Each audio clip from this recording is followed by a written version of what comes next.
Welcome everyone to our webinar.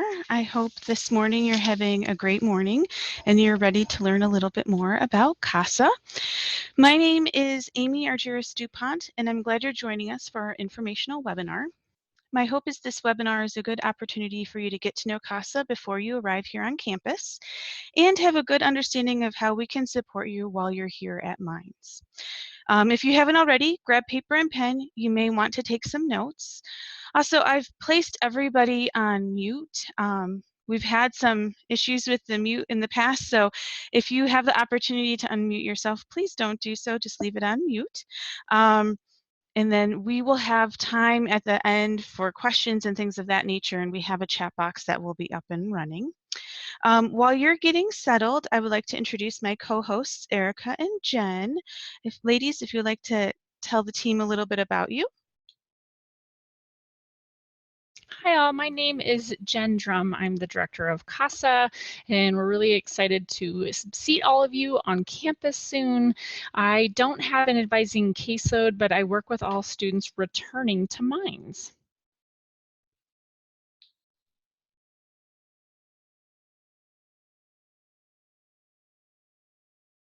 Erica, would you like to introduce yourself? Okay, I think Erica might be having some technical difficulties. We'll get those figured out. We will be chatting with you for about 15 minutes. Our presentation has time built in, like I said, for questions. We kindly ask that you hold off on sending questions until the end when we reach our Q&A, simply because we may address some of your questions before we get to that point. Also, if you're having any difficulty seeing our slide, if you're not hearing audio, you can check your audio settings on the lower right-hand corner of the screen. Click the arrow and you can see audio settings. So hopefully that helps anybody who's having any trouble. All right. And here's a brief look at what we're going to cover today. My hope is that our time together will help you prepare for your first semester at Mines. In addition, you will have a better idea of where to go to for assistance and support. So you're going to learn a little bit more about our team, our services, highlight a few of the important pieces from launch, talk about some important summer dates, and then obviously some tips to help you prepare for your fall semester. To give you a little bit of an idea about me, I wanted you to kind of see who I am outside of the office. I was born and raised in the suburbs of Chicago, and I'm pretty opinionated when it comes to food. And by that, I mean pizza, and I don't mean deep dish. I'm entering my 7th year as a member of the CASA staff. I have been with the team as long as we've been in office, which I'm pretty proud of. I'm a 3rd-generation Cubs fan and happily fly the W. Go Cubs, go. When I'm not busy enjoying my time at Mines, I'm spending time with my family. My son turned 2 earlier this summer, and he keeps me on my toes. I love being in Golden. There's so many great hikes in our backyard. It's just wonderful to be here and to look out and see the foothills.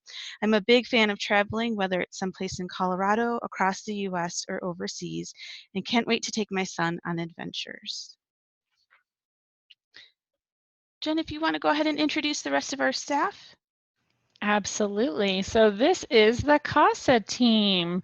Again, we're all so excited to be able to see you and work with you. Our goal is to be able to help you out with whatever you need in terms of your academics, your major choices and options and coursework. And then if you've got other questions, we'll at least be able to point you in the right direction to another office on campus. But this is our team. This is how we can help you out. So I'm going to go from left to right. So in the bottom left corner is Lisa Anderson. And her alphabet is M through R. So if you've got the last name M through R, Lisa will be your academic advisor. And then Amy's right there next to her. And Amy's alphabet is A through C. So if your last name begins with A through C, Amy will serve as your advisor. Next to Amy up top is Caroline Fuller. She is our administrative coordinator. Caroline will welcome you every time you visit CASA. She's right at the front. She's an amazing resource for students to be able to answer questions all over about campus. She has incredible knowledge and is really welcoming, and there's candy at her desk, so feel free to come by. Next to Caroline up top is Kyle Castro.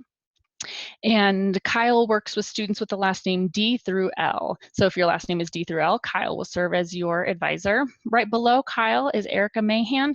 Erica's advising alphabet is S through Z. So again, if you've got last name S through Z, Erica will work with you.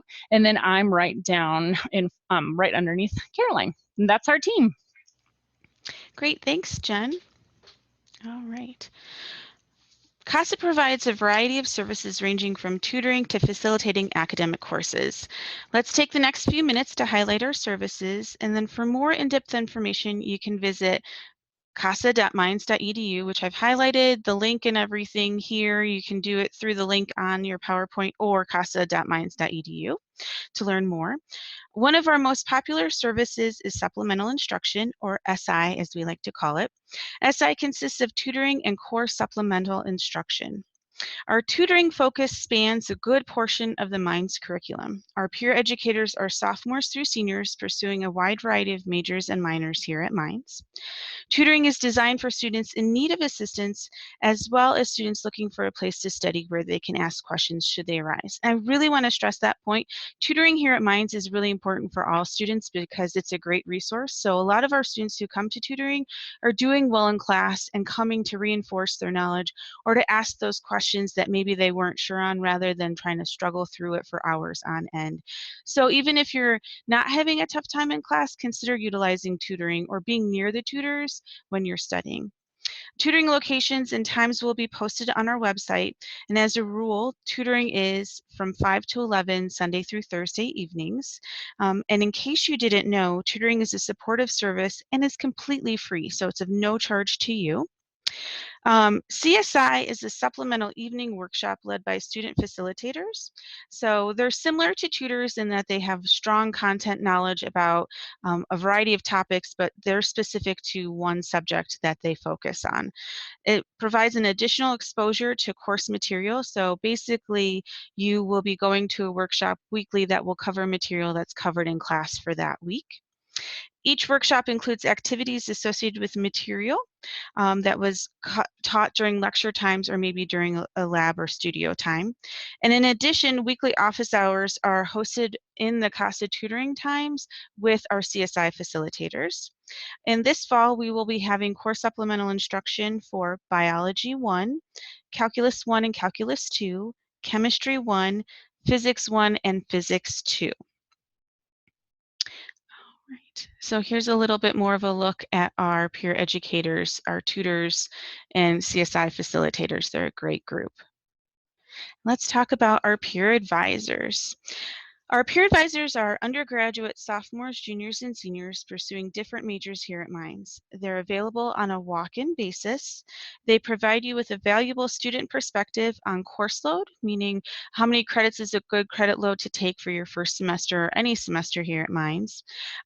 They can give you insight into different faculty teaching styles and approaches and share academic success tips. And they work right at our front desk, so they'll be the first people you see when you come into CASA. As the semester approaches, their bio information and office hours will be available on our website, and they are eager to meet and assist you. And I think that they're pretty awesome, and I'm guessing Jen would agree too. CASA offers individual academic coaching. Coaching is a one-on-one opportunity to work with your advisor on topics like study skills, test preparation, time management, areas that you may not have had to think about or consider too much while you were in high school. Our goal is really to support you as you pursue your studies. So what we want to do is provide you opportunities to gain more skills for the classroom and for your time outside of the classroom when it's academically related.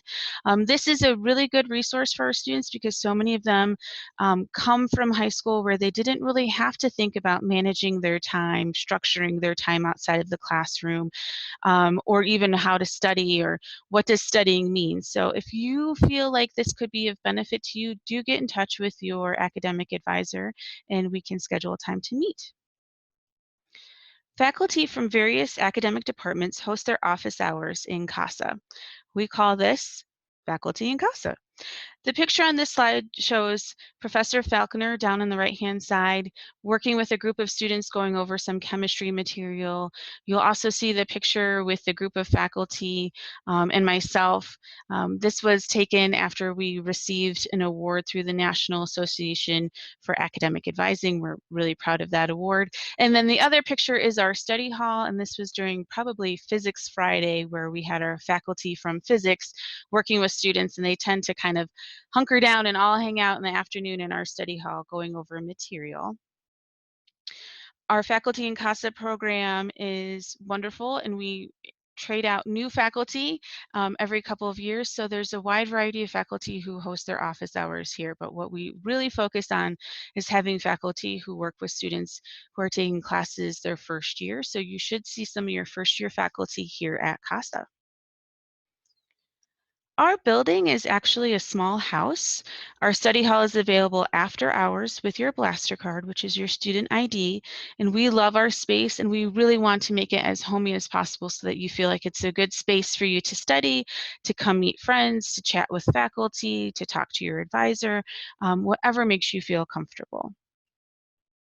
Okay, let's take a couple of minutes to chat about information we shared at launch. The registrar's office has been working really diligently to ensure that you're in a full-time credit load and have your schedule ready. So actually you should be able to see your official schedule today because it's August 1st. Information, if you're seeing information on your schedule that doesn't match with what you're planning on studying, do be in touch with us. But as we talked about in launch, it was based off of the information that you provided on your application and any notifications you gave Minds about what your intended major was. You should anticipate taking approximately 16 to 18 credit hours this semester. And if you're not sure if you feel comfortable with the classes that you have been scheduled for, contact us. Let's talk through it and let's make sure that you're feeling comfortable on that first day of classes. So let's look a little bit more closely at those 16 to 18 credits you will be taking.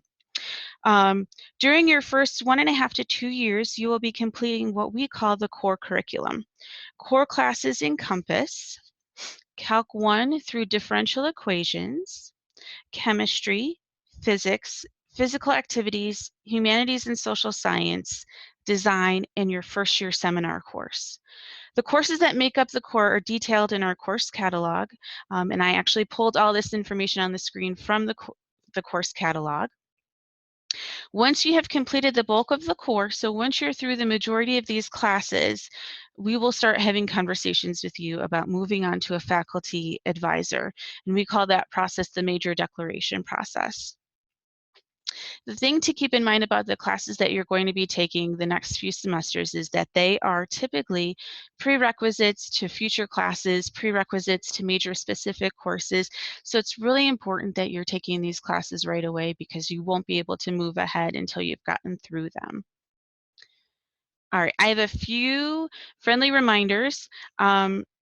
If you haven't already, which I'm guessing most of you most likely have, since it is August now, do send your AP, IB, and college transcripts to the registrar's office so that if we need to make schedule changes, we can do that, but we have to have the transcripts first before you can go in and change your classes.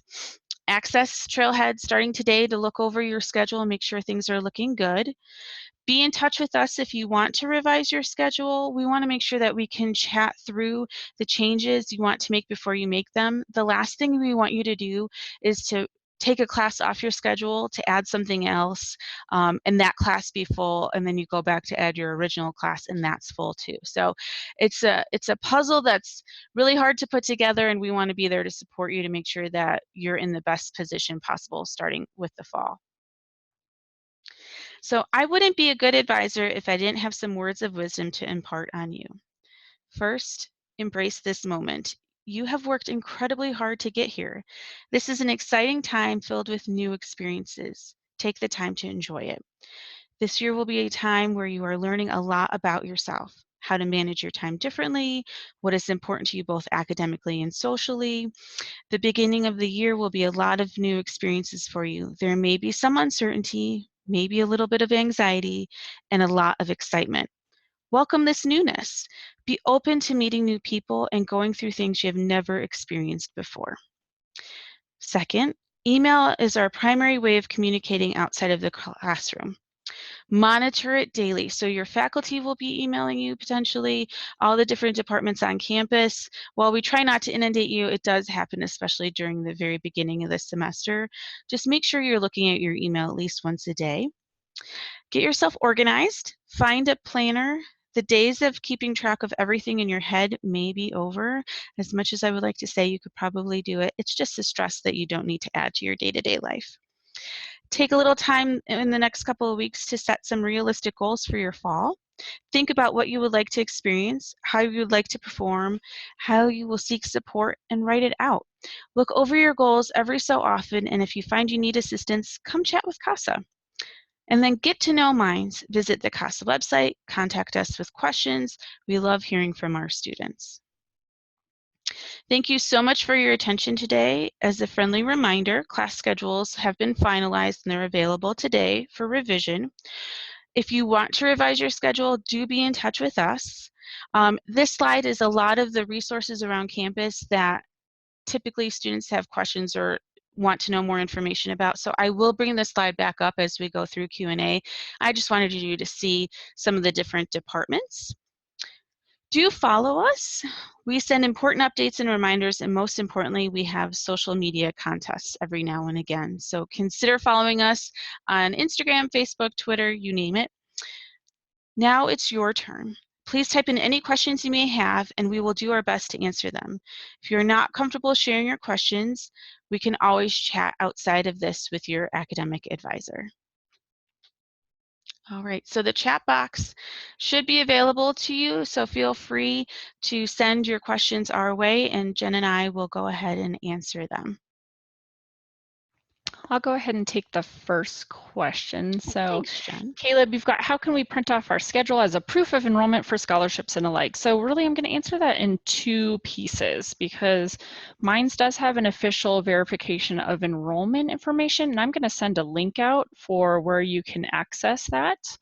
So here is where it is, but you can access your schedule through your Trailhead account. So that's step one, is you can take a look at that. You can print that off, yet for your official enrollment verification, it's going to be through the National Student Clearinghouse and the link that I just sent out. So that, you know, depending on who needs it and in what format, if it needs to be official, likely you're going to have to go through that official process. If not, you are able to just print off your schedule. In Trailhead, you've got the ability to see at a quick glance what your schedule looks like, and you can actually print it off and view it Monday through Friday and kind of what all the days and times and all the details of your schedule. Oh, Jen, that's a really good point. You do have a feature on Trailhead that's called Week at a Glance, which is what Jen was referring to. And if you type in the first week of school for the week, it'll pull up in a calendar view each of your days and times, which can be easier to read than going through the list of each of your classes and then trying to find all the times. So that can be really helpful when you're trying to kind of build your organizer, just kind of see what your week looks like. Do we have other questions? We've got one about challenge exams. I'm going to post a link for challenge exams. So challenge exams are offered by departments. And so typically it's in, Amy's usually math, physics, maybe chemistry. Chemistry, physics.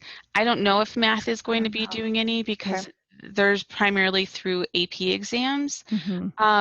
Physics, you have to be invited to take a challenge exam, so be looking out for that information soon. The challenge exam for physics is typically over fall kickoff, so that weekend before classes start. And they do post on the physics website the material that you should study for the challenge exam. I think, Jen, the chemistry exam is after classes start, so they talk about it, I think, on the first day of classes and will give students an idea of what to anticipate. But you can also contact the chemistry department directly if you want to have more in-depth information well in advance of the first day of class. Yeah, absolutely. So I'm looking at, if we've got a link for where, okay, so next question was, how can we find a map of buildings and abbreviations for buildings for finding our classrooms? So I sent a link for our interactive campus map, and it does have at the very bottom all of the abbreviations for the buildings, and so you can take a look at all of the campus buildings there. And then where on Trailhead is our schedule? And I'm trying to find out if they actually have kind of a step-by-step glance, but you're basically going to be in your student information, and then it should just say week at a glance or schedule, or if it's under the registration or academic information. Yeah, it's under student registration, and you can see week at a glance or student detail schedule. Let me pull it. You won't be able to see, but let me double check. Yeah. Yeah, if you go to your student tab, registration, and you can do week at a glance or student detail schedule. Those are the two options through Trailhead. Perfect. Oh, Kyle just sent out the cookie trail. So Trailhead self-service, student registration, week at a glance, or student detail schedule. Thank you, Kyle. Okay, and then Scott, so you missed the beginning of the webinar, and will the slides be posted and available? Yes, we will post those out shortly after here. They're going to be available on our first year info website, and we've actually got our previous slides up, and I'm getting the link out to you. So minds.edu/CASA/first-year-info. That's the link where this PowerPoint will be posted, so you'll be able to see it. And again, Peyton, the slides won't be emailed, but you'll be able to see them in the recorded video.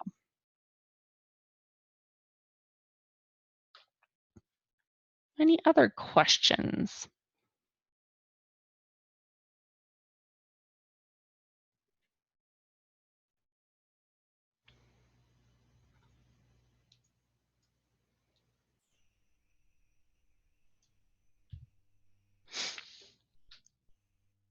I feel like we should play Jeopardy music. We'll give you a couple minutes to think about if you have any other questions that you want to send our way. Oh, what humanities classes are required? Great question. So we have a few humanities classes. The first one is our Nature and Human Values course, which is our first year writing intensive course. So it's kind of a combination of environmental ethics type material, so material related to engineering, as well as kind of world history, writing, composition, those types of things. So that's kind of the Nature and Human Values course. Then after that, it's Global Studies, which is more of an in-depth look, at a world perspective, because we're in a global society now, and it's important to understand varieties of points of view and things of that nature.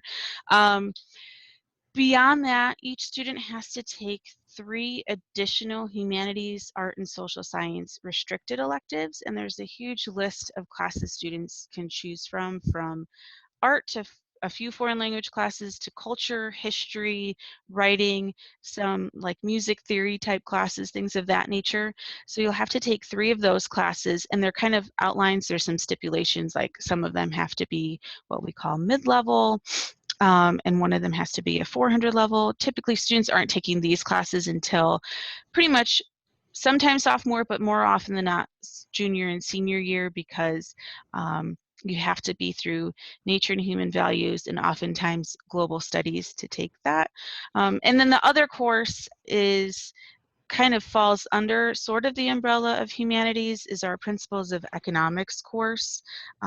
Some of the economics courses that we offer here can also count for those upper level humanities, arts, and social science restricted electives that you have to take too.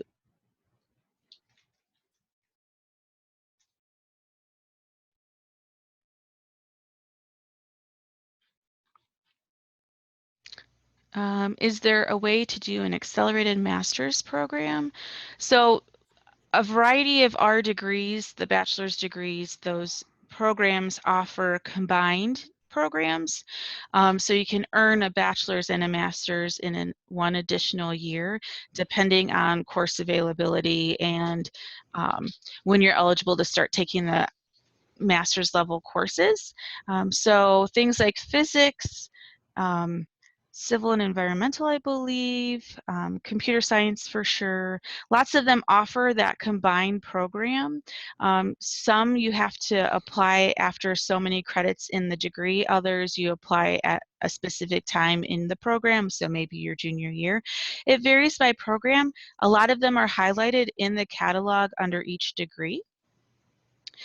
So that can give you an idea if it's an option and what the application process looks like, and if there's a GPA requirement, all of that good information.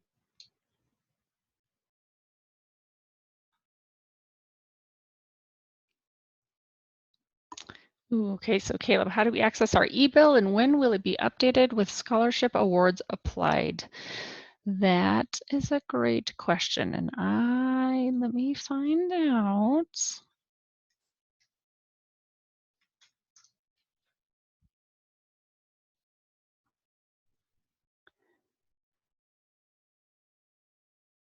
Okay, I'm going to send information. Oh God.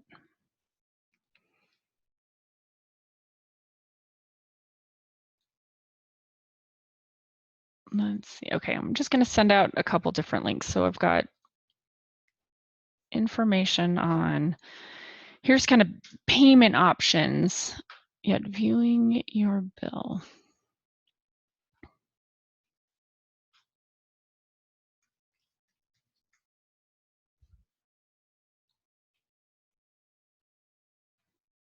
Aha, okay. Here's another great link. So it's got all the information about where you can view it. It's going to be in Trailhead. So again, it'll be where Trailhead is kind of your main system for everything. So in addition to your schedule, that's where you can view all your information. But that link, the second one for the controller's office and the Bursar FAQ, that will provide a lot of great information in terms of when it will be updated with scholarships awards.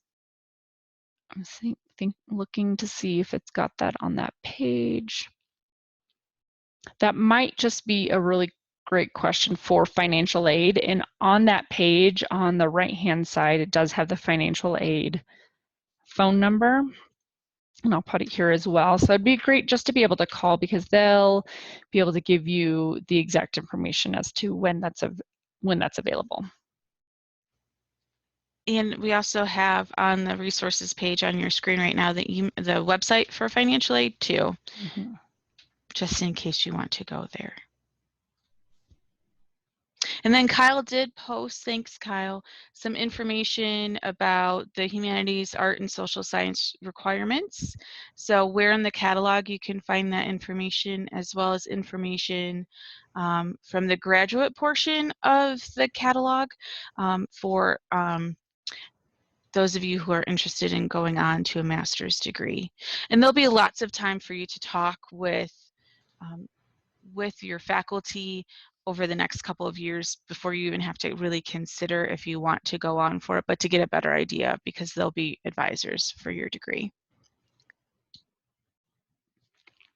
Okay, so Allison wants to know the best time to study abroad, and is there an updated list of available places to go?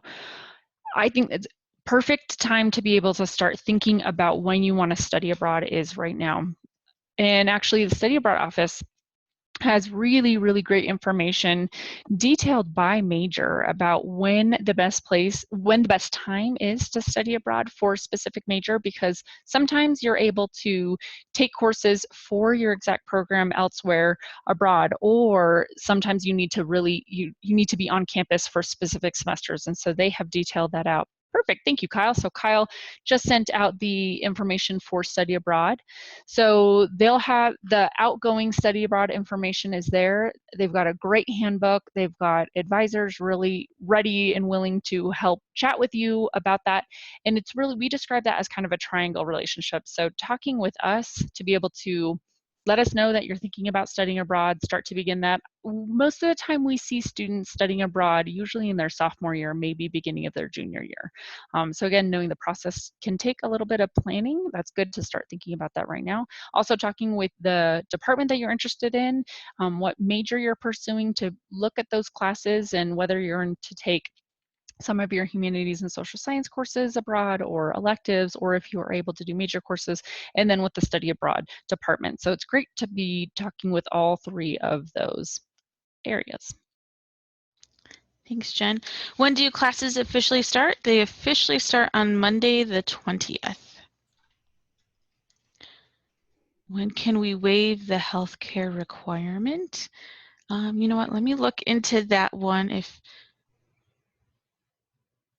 I'll look into that one. Okay, yeah, Amy, I was going to look into that too. So Amy, while you're doing that, so Allison, your question again, should we start front loading classes now? I would say right now, being in the classes that you're in, the registrar's office, when they create schedules, their goal is to make sure that you're moving toward making progress in your specific major. Most students are in core courses because that's going to be prerequisites and foundational information leading up to your major specific courses.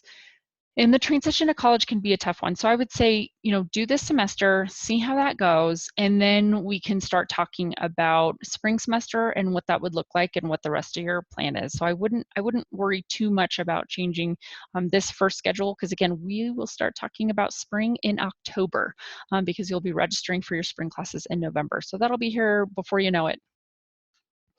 Great, thanks, Jen.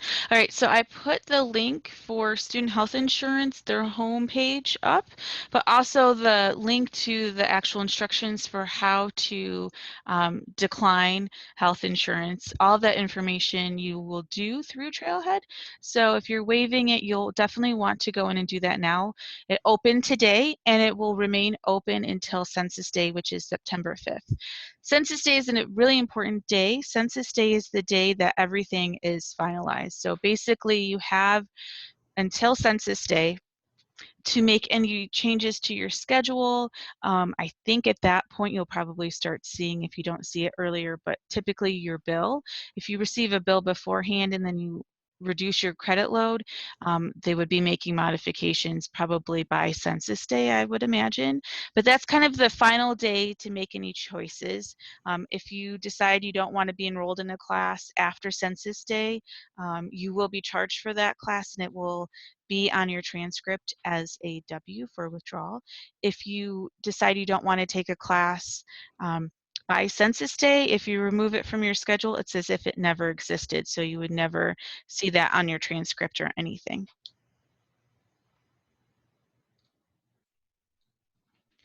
All right, any other questions? Feel free to send them on in.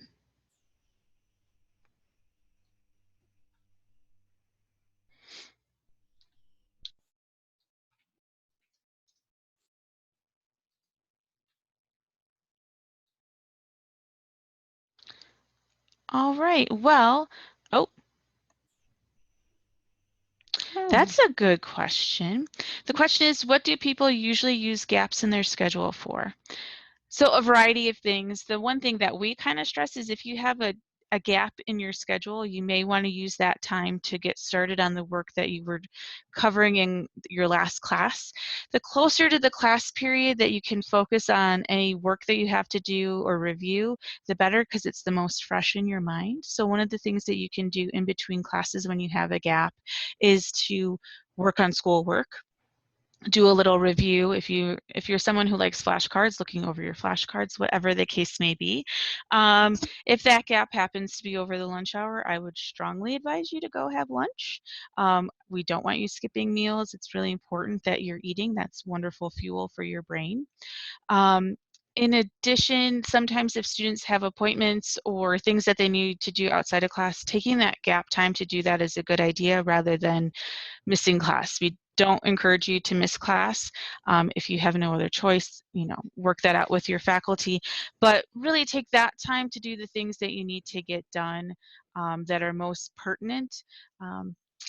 And then if you really don't have anything, like the first couple of weeks, if you have some downtime, enjoy it as actual downtime. Go to the gym, work out, go explore Golden, whatever the case may be, but kind of find that balance between academics and having personal time. Anything you would add there, Jen? No, I think that's a perfect answer. Yeah.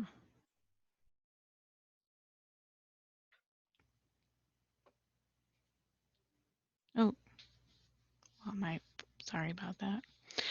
All right. Well, I am going to say if we don't have any additional questions, good luck with these next few weeks. Enjoy the rest of your summer break. We look forward to seeing you when classes start. If you do have questions that you didn't want to talk with the group, be in touch with your academic advisor. Also consider either sending us email, giving us a call, whatever works best for you. And we hope that you'll be joining us for the Climb. We're going to be up there giving away prizes. So we look forward to seeing you. Take care.